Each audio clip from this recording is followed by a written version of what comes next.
महाराष्ट्र में नई सरकार बनी, सरकार पर उठ रहे हैं सवाल, विपक्षी लगातार सरकार को घेर रहे हैं। ऐसे में एक सवाल उठना तो वाजिब है और इस सवाल पर कई लोगों की प्रतिक्रिया भी आई, कई लोगों ने वोट भी दिया और यह संख्या भारी है, भारी संख्या में लोगों ने वोट दिया। यह सवाल है जो वो आपके जहन में भी आ रहा होगा, क्या एकनाथ शिंदे सरकार बचा पाएंगे? इस सवाल के जरिए हमने किया सबसे बड़ा पोल और सबसे बड़े पोल में आए सबसे चौंकाने वाले नतीजे, क्योंकि इसमें आप यानी आप दर्शक जो होता है वो मतदान करता है, वो स्वतंत्र रूप से मतदान करता है।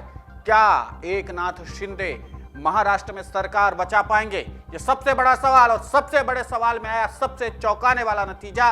उस पोल का नतीजा यह है कि 53% लोगों ने माना कि हाँ, एकनाथ शिंदे महाराष्ट्र में सरकार बचा सकते हैं, लेकिन 47% लोगों का मानना है कि एकनाथ शिंदे महाराष्ट्र में सरकार नहीं बचा पाएंगे। मामला करीबी है क्योंकि इसमें 53 और 47 का अंतर है, लेकिन दांव पेंच जिसके पास होते हैं, जो इसका सही इस्तेमाल कर लेता है, वही सरकार चला पाता है, वरना बनी बनाई सत्ता भी बिगड़ जाती है। अपने विधायक बगावत करके दूसरों के साथ हो लेते हैं और राजनीति में यही खेल है कि दांव पेंच पैतरे।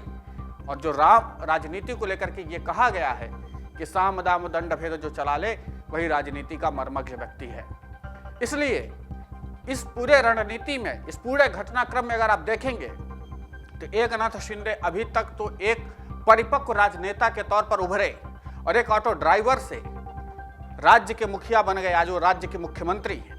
बावजूद इसके एकनाथ शिंदे के लिए चुनौती ये है कि वो सत्ता बचा पाएंगे या नहीं, क्योंकि सुप्रीम कोर्ट हो, इलेक्शन कमीशन हो, हर जगह पर एकनाथ शिंदे को चुनौतियों और सवालों का जवाब देना है।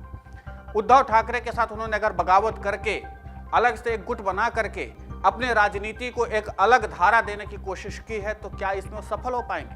क्या ये जो सत्ता है जिस पर तमाम दांवपेच हैं, तमाम समीकरण हैं, इन तमाम समीकरणों को हल करना होगा। नुकसान एकनाथ शिंदे को ज्यादा होगा अगर इसमें खेल जरा सा भी बिगड़ा तो। उसका अपना एक कारण है, एक तो उद्धव ठाकरे के साथ उनकी अब मनमुटाव हो ही गई क्योंकि उन्होंने सत्ता गिराई है। लेकिन इन तमाम घटनाक्रमों के बीच में आखिर ये सवाल क्यों उठ रहा है और ये करीबी मामला क्यों है, जब आम दर्शकों को लगता है कि 53 और 47 का अंतर यानी बहुत अंतर नहीं है। 53% लोगों को मानना है कि हाँ, एकनाथ शिंदे सत्ता बचा लेंगे, लेकिन 47% लोग ये मानते हैं कि नहीं, एकनाथ शिंदे की सत्ता नहीं रह पाएगी। करीबी मामला, स्वतंत्र रूप से दर्शकों का ये वोट है और ये वोट कई अहम सवालों को जन्म भी दे रहा है।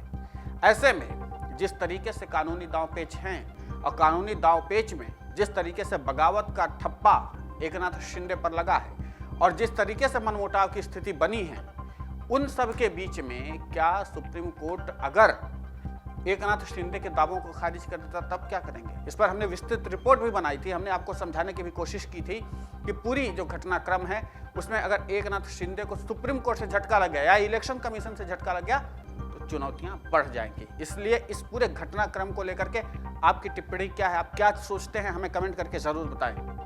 नमस्कार। डाउनलोड करें अमर उजाला ऐप और पाएं खबरें लगातार। अगर आप ये वीडियो YouTube पर देख रहे हैं तो हमारे चैनल को सब्सक्राइब करें और बेल आइकन को दबाना ना भूलें। अगर आप Facebook पर ये वीडियो देख रहे हैं तो हमारे पेज को लाइक करें।